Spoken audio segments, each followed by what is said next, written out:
from the Newcastle lineup.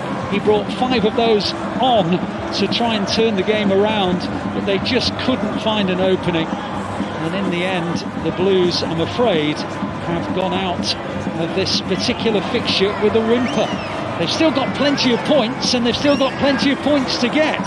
But the reality is that the chances of a top 8 finish have now become a little bit more precarious.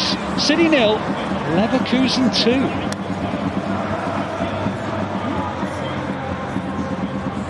Well, let's go back to the studio and hear what the guys thought about that one. Kel, over to you.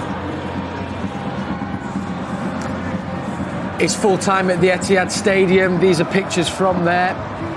Sad to say, Manchester City fans, it's another loss for the boys in blue. It's finished Manchester City 0, Bayer Leverkusen 2. Goal in the first half from Grimaldo, goal in the second half from Schick. It's not the result any of us wanted. 3 points Bayer Leverkusen wanted. But thankfully, we have still got plenty of points on the board. And as Andy Morrison has just pointed out to me to make me feel a bit better, there's still lots of points to play for. But what a performance from that man there, Grimaldo, captain of Bayer Leverkusen, scorer of that first goal. There's the score of the second. Stephen McInerney, I'll come to you first to summarise what you saw and your feeling, which I'm sure is a feeling of many Blues around the world. Yeah, cheers, Kel. Give me the easy one there. Yeah, of course. You know. Yeah, a very frustrating night of football. And to be honest, it's sort of, I'm gutted actually, because I guess after the positivity of the Liverpool game, we've been set back by two losses for 2 different sets of players. So all the squad has tasted defeat in quite frustrating ways over the past few days, which is painful. Lots of lessons to be learned, an awful lot of reflections to be had, on the players, and ultimately we just call a spade. It just wasn't good enough tonight. City weren't good enough. It looks in hindsight, and it's very easy to say this always, and I was quite excited by the idea of this 11. It looks in hindsight that maybe it was a step too far for too many players who didn't quite have the rhythm yet, and couldn't quite rescue it with the senior players. I say senior players, the previous starters came on, and it's a loss that I wasn't, I guess, particularly expecting going into the night, and it's going to take an awful lot for Pep to get the players going at the weekend. Yeah, absolutely. That'll be for that Leeds game. And Andy, where did it go wrong this evening? And as Stephen said, it's going to be very easy, as I'm sure a lot of people will be doing, and I'm sure Pep will get asked about it in his full-time interviews. 10 changes, as Stephen said, rhythm wasn't there. But, them players that started are still good enough to win that game of football. And then even when we made changes in the second half, it still didn't look like we got going really. There were glimpses, bit of improvement, but not enough to say, it was a drastic change. So where did it go wrong? Where did we lose the game today, do you think, today? I think Steve said, in hindsight, and I think we're all experts, aren't we, after the event? Of course. I think the 10 changes, I think we lacked energy, I think we lacked a rhythm, a structure of what we were trying to do, how we were going to open up Leverkusen. And, we touched on it before the game, Kel. We spoke about how big a game this was for them and how desperate they were to get the win and to get their, really the table, the reflection of where they were. They needed to win that tonight. And I'm sure when they saw the team, that was a little bit of a pickup for them. There's enough quality out there to go and have caused them a problem, but, it wasn't to be. And, the second goal's really killed us because that gives them something. And what I will say is I thought they defended magnificently in the second half. They must have got in at least a dozen blocks inside the box where somebody got a foot on it, the keeper pulled a save off. Not great saves, but they did enough. But the second goal was the key, and it was the way we conceded. If you look at the switch ball, they actually then come back out 12 yards, and we don't move from the 6 to the 18. And when you've got a mismatch physically, like Schick against Ake, once you got that mismatch, you had to be coming back, but they were stood together. So if you work them hard to the edge of the box, you then go back in together. You can get a hand in his face and affect it. But they didn't move. And then there's just a simple flick, and it is a good finish. But there was parts of that Ake could have done so much more. And that at 2-0, then it becomes really, really difficult against a team then who just say, well, come on to us. Yeah. Because as the boys in commentary said, for the last 10, 15 minutes, they had no 9. They had no get out. It was just going to be City continual. Yeah. And then it become really difficult to break that down. There was another tactical thing that you pointed out, and I did want to flag as well, and just wanted to kind of get your sense of could we have changed it, or why was it happening, where they'd have a lovely passage of play, and we had our three midfielders as we're used to seeing, but there was a pass that would happen from the defence, or as they'd moved up to the pitch, where they'd almost play it through our midfield line. Yep. And they'd always have, it felt like, a player over or a man free who would then turn, and they were then on our defence, then moving towards the box. Yeah. Was that a shape thing? Was that was it an energy thing, or was it also just tactically what Leverkusen? I just think the second goal came from that. Yeah. Kel, there's a ball played in around the corner into a player who's turned, and then he's able to hit an unopposed 30-yard diagonal to the wide left, to the left wing back, who then plays it back, and the goal comes from that. And I know exactly what you mean, and it's difficult to, because it was at times it felt like on the turnover, Nico Gonzalez was a little bit exposed of nobody really near to him, but we're trying to get back into the game. So we are going to be slightly open. It's just after we've made the double substitution as well. So we are a little bit, open to that. But, it is a point that teams do that now. They do play through us better. I don't think we set up ever to try and stop the opposition. If we can get into a deep block, then we'll get into that and we'll defend from there. But we're not really working probably matchday -2, matchday -1 so true. On how we're going to suffocate the opposition, how we're going to stop them getting the ball, how we're going to affect and get our press right, because we dominate the ball.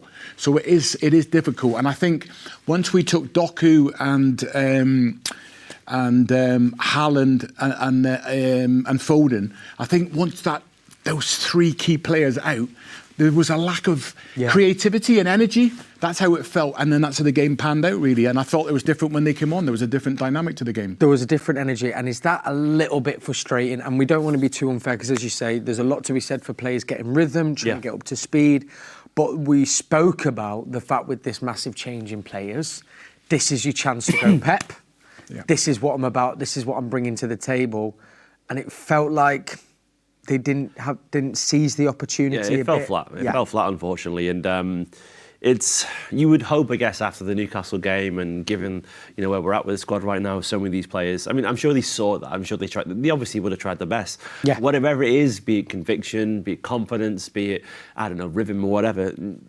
Basically, none of them could grab that shirt today, unfortunately. And there's no one, I think, on that pitch for the starting 11. He's almost certain to start in the Leeds game, unfortunately, which is... there's many reasons why it can happen. I don't think any players get to this level without the ability to work. They're all there on merit. They're all extremely, dedicated professionals. So it's never an attitude thing, really. But it's obviously a confidence thing. And I look around that team, unfortunately, today, and there was maybe a few players just not willing to just take the lead, Someone like when Haaland came on, of course, as well. Unfortunately, it wasn't his day either. He had a few big chances, and he couldn't quite put them in the back of the net, where a month ago he was banging them in from every single angle. That can happen to absolutely anyone. We've seen it happen to the greatest of all time, greatest footballers of all time. So it's normal for that to happen. But if you've got players like Haaland not scoring that chance, and they are the big changes that you make, then it starts to run away from you, the game. And we saw an awful lot of that. And it just feels like none of the plans, unfortunately, have worked today. And look, this is a learning lesson. You fail better, always, And the last week has been a bit sobering one after we went into the international break, feeling so high after beating the champions 3-0, being absolutely, on cloud nine. And we've had two very, very sobering losses, if we're being totally honest. And the Leeds game now becomes incredibly important. And look, if all these players that started, they're going to have to take so much from this. They're going to have to. Yeah. And so are the players who came on. And I can't wait to see how we line up against Leeds. I think it's going to be fascinating. But I think, there's a lot of lessons to learn from this. And it's unfortunate that it's come from this result, but that's how it be. That's football. And we'll talk about the Leeds game in just a second. But there is an important point that we said before the game. And you pointed it out, Andy, and Stephen added to it as well. This is a team that is still in transition. Yeah. This is a team that is building. And this has been the theme of the season so far. So it might feel like a lot because of the run we were on. Yeah. But as you point out, we look at the games, good few results, then you know there was a Tottenham and then hot and cold thing, yeah. And it feels and that is a case of a squad that's been rebuilt, is still finding its feet, and it's we can get that rhythm back. It's just going to take time, and we have to give grace to that. And it's not always down to the quality and the tactical ability of the players. It's the personality and getting that mixture right as well. Yeah. And the personality that you bring to the team and what's out on the pitch. And at the start of the game, it looked like there was somebody who was waiting for something else to happen. And, as a fan, I think when you see that Bayer Leverkusen and we see that celebration at the end, I think you'll feel it more than me is, there's a part of your ego that feels like we missed a missed opportunity. Yeah. You haven't seen the best of us tonight. Yeah. I hope we get you again later on down the line. Yeah. You will see the best of us. And I think the players have got to feel that. I can feel it when I'm talking in my stomach. You'll understand it. Yeah, I do. That's not the best version of us. No, it hurts. This result does actually hurt. From a City fan's perspective, it hurts because it feels like a lot of this, and it's easy to say in hindsight once again, but I think I would expect Pep and the players feel similar. It feels like a lot of this might have been avoidable. This isn't the best version of City that we've seen so far this season, and this is one of the last. We had two home games left in the Champions League before tonight, and you have to win your home games. You have to. We've been in good form. Pep's tried something tonight, and Pep's got every right to. He's an absolute genius. He's done things for this club I never expected or would have seen. Occasionally, the other side of genius is you try something that maybe doesn't quite work. And I think it's fair to say now that tonight was maybe one step too far in terms of what these players could achieve. And as a result of that, we've not put our strongest foot forward. And it has, unfortunately, it's set us back in the Champions League so far.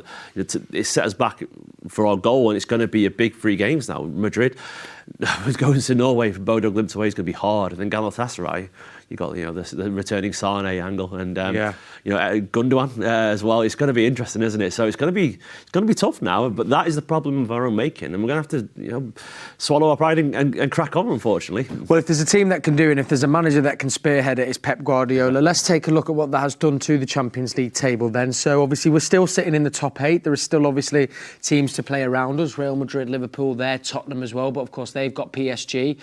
Newcastle did go ahead in their game, but they ended up losing come full time. And obviously a few teams around us as well still to play. Remember PSG, they have got to go to... is that Tottenham? Yeah, that's correct. Chelsea beat Barcelona this evening. Arsenal play Bayern Munich. That will be a hell of a game tomorrow night, the top 2. So still very much in that top 8, still very much in our hands. And of course, as we pointed out there as well, great result for Leverkusen because that puts them right up there into that safety of the middle of the table. We touched upon it there then. Leeds this Saturday. I'm delighted to say I'll be back with you as well for Matchday Live. Can't wait for that. When we're live just over an hour before kick-off, so don't miss it. But it becomes even more important now to get back to winning ways. And it kind of, I guess it feels a bit like, Andy, doesn't matter how we do it on Saturday, just get that result to get the energy back and a bit of momentum flowing. Yeah, I think so. And I think, the last sort of 15, 20 minutes, what we saw, just Foden's ability to be able to receive the ball in tight areas and then to open up. There's the movement from Haaland for the chance for the keeper pulled off save where we said he should have shot earlier or took another touch around the keeper. But his movement and Phil Foden, that's only because Phil's taking the ball with his back foot and going forward. And that's what he gives us. And Doku's caused them all sorts of problems. That's when I expect them 3 to start. I'd be very surprised if they don't start. Yeah. And if the best version of City turns up, then Leeds get beat at the weekend. That's not bravado. That for me, that's factual. Yeah, that's reality. The best version of us, that's reality. We will, but we need to be at our best every single game, and and I expect to see a reaction from tonight. Absolutely. You're absolutely right that the only thing that matters is the result technically. But I don't think that will even be enough for the players. I think they'll want to go out there and show something because it's been an incredibly frustrating week. Winners play for Manchester City Football Club. The things that we've achieved, the standards that we set, they're the highest order, and it simply isn't good enough to lose 2 games back to back and then not perform after that. The result will be everything. But Pep, he'll want the win, but he'll want to see conviction from the players. He'll want to see them assert themselves and show exactly who they are, because he talks an awful lot about the character of the players and wanting it, and I believe truly that they do. But the only way to prove that is on the pitch. And I think that the Leeds game is suddenly absolutely huge because 2 losses back to back is frustrating. 3 is painful, and we cannot be in that situation, And I've got no doubt whatsoever it'll be a different Manchester City side, both literally and metaphorically, on Saturday. And I really can't wait, because I think there's an edge to this now. We're playing for 3 points. We're also playing for a little bit of pride after a difficult week. So yeah, I just love Haaland. He's got that Leeds connection as well. I'm sure after a couple of blanks, he's going to be up for it as well. Well, we've all been about the romanticism of football this evening. I'm going to leave you with this. Erling Haaland could score his 100th goal against the team based in the city where he was born. So that does feel very, very apt indeed. We'll be bringing you all the action to that on Saturday. Do come join us. And we've got a big old show on Saturday. At MatchDay Live, we're going on tour. So wherever you're watching around the world, we might be coming to your country. So I'm going to be in Manchester holding it down with none other than Sean Gota. Nat is going to be alongside Nader Manua and Fabian Delph as they are in South Korea, in Seoul. So really exciting for them. But we're going to be bringing MatchDay Live around the world. So wherever you're watching, who knows, we might be coming to your country, and if we don't, send an email to the bosses and I'll see if we can get over there. But I'll be with you, Nat will be with you, and as I say, hopefully we'll be celebrating that 100th goal. Andy, absolute pleasure as always. Stephen, thank you so much. Thank you to you all for watching. Not the result any of us wanted, but fingers crossed we'll be back to winning ways on Saturday. Have a lovely evening and enjoy the rest of your week. Thanks as always. Good night.